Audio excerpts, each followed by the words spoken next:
8월 11일 아침 저희들에게 주시는 하나님 말씀은 여호수아 6장 22절부터 7장 1절까지 말씀입니다. 말씀을 다 함께 봉독하겠습니다.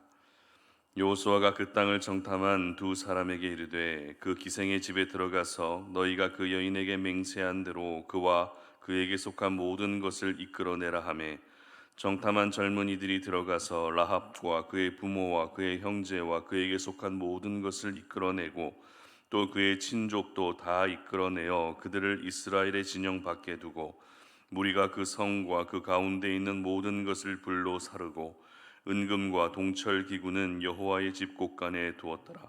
여호수아가 기생 라합과 그의 아버지의 가족과 그에게 속한 모든 것을 살렸으므로 그가 오늘까지 이스라엘 중에 거주하였으니 이는 여호수아가 여리고를 정탐하려고 보낸 사자들을 숨겼음이었더라. 여호수아가 그때에 맹세하게 하여 이르되 누구든지 일어나서 이 여리고성을 건축하는 자는 여호와 앞에서 저주를 받을 것이라. 그 기초를 쌓을 때에 그의 맏아들을 잃을 것이요 그 문을 세울 때에 그의 막내 아들을 잃으리라 하였더라. 여호와께서 여호수아와 함께 하시니 여호수아의 소문이 그 온 땅에 퍼지니라. 이스라엘 자손들이 온전히 바친 물건으로 말미암아 범죄하였으니 이는 유다 지파 세라의 증손 삽디의 손자 갈미의 아들 아간이 온전히 바친 물건을 가졌음이라. 여호와께서 이스라엘 자손들에게 진노하시니라. 아멘. 하나님은 언제나 구원의 스토리를 펼치신다라는 제목으로 말씀 전합니다. 요즘 저희들이 살아가는 세상은 참 쉽지 않은 그 어느 때보다 힘든 세상을 살고 있는 것 같습니다. 코로나 바이러스도 계속되고 있는 상황이죠. 물가도 너무 많이 올랐기 때문에 하루하루가 힘듭니다.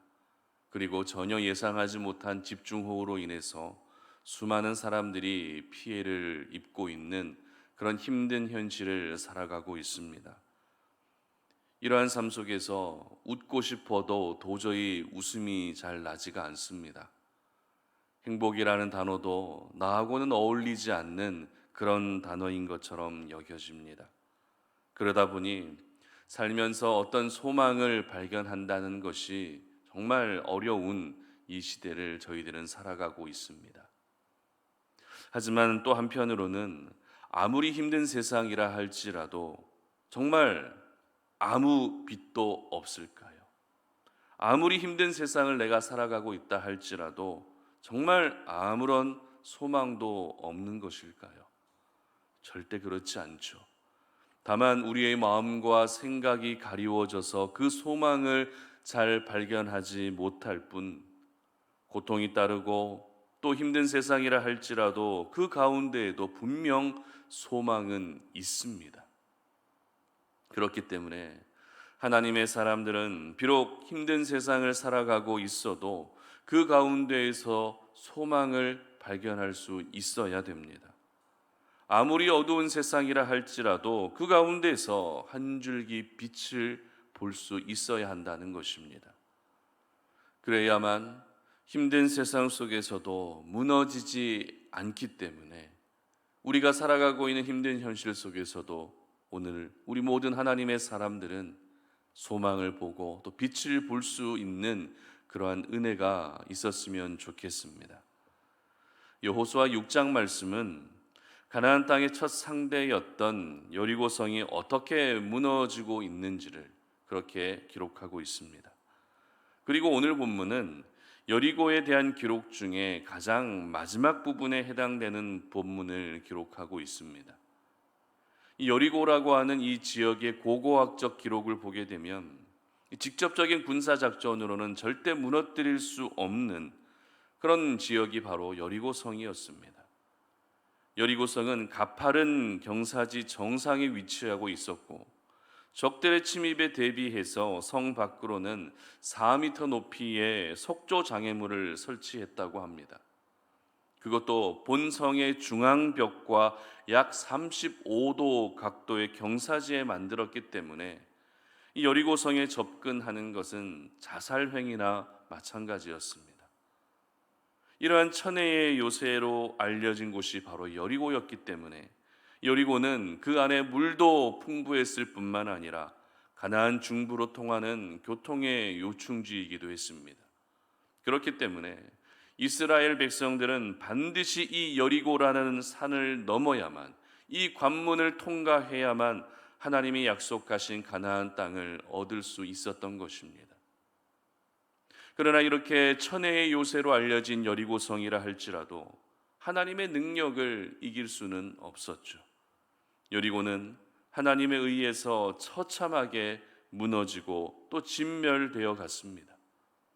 따라서 이 여호수아 6장 말씀의 제목을 정한다면 여리고의 최후 아니면 이스라엘의 승리라고 하는 이런 제목을 정할 수 있을 것 같습니다. 그러나 이렇게 무너지고 있는 여리고성 한가운데에서도 이 작은 소망의 이야기, 한 줄기 구원의 빛이 비춰지고 있는 그런 아름다운 내용을 우리는 접하게 됩니다. 바로 라합과 그의 가정이 구원받는 이야기입니다. 25절 말씀 한번 다 같이 보겠습니다. 여호수아가 기생 라합과 그의 아버지의 가족과 그에게 속한 모든 것을 살렸으므로 그가 오늘까지 이스라엘 중에 거주하였으니 이는 여호수아가 여리고를 정탐하려고 보낸 사자들을 숨겼음이었더라. 아멘. 저는 오늘 라합이 구원받는 모습을 보면서 파멸되고 무너지는 여리고성 가운데에서도 우리 하나님은 얼마든지 구원의 스토리를 펼쳐 가실 수 있다라는 것을 깨닫게 되었습니다. 분명 여호수아 6장 말씀은 여리고성이 무너지는 내용을 기록하고 있습니다.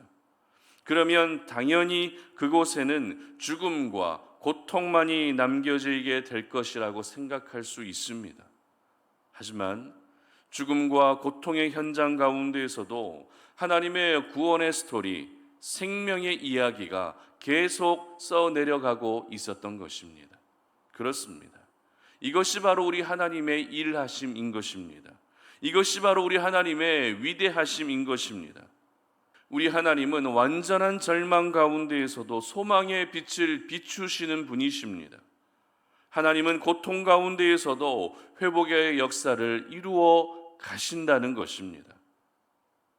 모든 여리고 사람들에게는 이 여리고라는 현장이 고통과 아픔과 죽음이 따르는 현장으로 기억되었겠지만 라합과 그리고 라합의 가족들에게는 이 여리고라는 현장이 생명과 구원을 경험할 수 있는 그런 현장으로 기억되고 있었던 것입니다. 동일한 환경에 살고 있었습니다. 동일한 조건에 놓여져 있었지만 그곳에서 죽음을 경험하느냐 아니면 생명을 경험하느냐가 이렇게 분명하게 나뉘어지고 있었던 것이죠. 쉬운 예로 우리가 예배를 드리는 동일한 현장에 앉아 있어도 어떤 분은 큰 은혜를 경험하지만 또 어떤 분은 아무런 은혜를 경험하지 못할 때가 있습니다. 이처럼 이 땅 가운데서 같은 조건에 놓여져 있고 같은 상황에 있으면서도 전혀 다른 결과를 보게 될 때가 있다는 것이죠. 특별히 오늘 라합이 구원받은 이야기는 본문의 흐름상 생략되어도 되는 부분입니다. 이미 정탐꾼을 통해서 구원을 약속받은 라합입니다. 그리고 이후에 예수님의 계보에 라합이라는 이름이 기록되어 있기 때문입니다. 저희들은 이 부분만을 봐도 라합이 결국 구원을 받았구나, 구원받은 라합을 통해서 하나님은 놀라운 일을 행하셨구나라고 충분히 알 수 있다는 것입니다. 그런데도 오늘 본문은 여리고가 완전히 무너지는 그 상황에서 생략되어도 전혀 문제가 없는 라합의 가정만 구원받은 사실을 이렇게 기록하고 있다는 것입니다. 이것을 통해 우리가 알게 되는 것은 하나님이 약속하신 그 약속을 반드시 이루시는 신실하신 하나님이라는 것을 알게 됩니다. 그리고 우리 하나님은 절망 가운데에서도 언제나 소망의 일을 이루시는 분이심을 저희들은 깨닫게 되는 것입니다. 이미 출애굽 역사를 통해서도 이 부분을 저희들은 본 적이 있습니다. 출애굽기 12장 23절 말씀인데요. 여호와께서 애굽 사람들에게 재앙을 내리려고 지나가실 때에 문 인방과 좌우 문설주의 피를 보시면 여호와께서 그 문을 넘으시고 멸하는 자에게 너희 집에 들어가서 너희를 치지 못하게 하실 것임이니라. 아멘. 분명 모든 처음 태어난 것들이 죽음을 맞고 있는 그 상황에서도 하나님은 이스라엘 백성들만큼은 죽지 않게 하셨다는 것입니다. 어린 양의 피를 바른 집은 죽음의 그림자가 그냥 지나쳤지만 어린 양의 피가 없는 집은 모든 처음 태어난 것이 죽게 되는 극심한 고통을 겪게 하셨습니다. 모든 애굽 사람들에게 애굽 땅은 죽음과 고통의 현장이었지만 이스라엘 백성들에게는 그 애굽 땅이 하나님의 생명과 구원을 경험할 수 있는 현장이 되고 있었던 것입니다. 이처럼 우리 하나님은 죽음과 고통이 있는 곳에서도 생명의 역사를 이어가십니다. 구원이라고 하는 이 글자가 전혀 어울리지 않는 현장이라도 그곳에서도 구원의 스토리를 펼쳐 가신다는 것입니다. 그러므로 지금 내가 살아가고 있는 현장이 영적으로 숨이 막히고 구원과 별로 상관없는 현장처럼 되어가고 있다 할지라도 우리 하나님은 그곳에서도 얼마든지 구원의 스토리를 펼쳐가신다는 것을 여러분 모두 기억하시기를 바랍니다.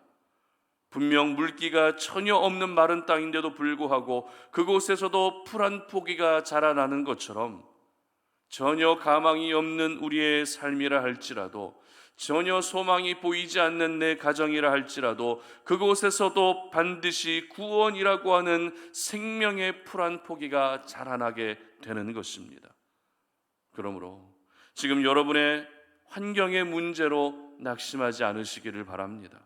지금 내가 살아가고 있는 상황이 녹록지 않다고 해서 진정한 소망 되시는 하나님의 손을 절대 놓지 않으시기를 바랍니다. 비록 절망적이고 소망이 잘 보이지 않는다 할지라도 하나님께 소망을 두며 살아간다면 그 사람의 인생 가운데에는 분명 놀라운 구원의 스토리가 펼쳐지게 될 것입니다.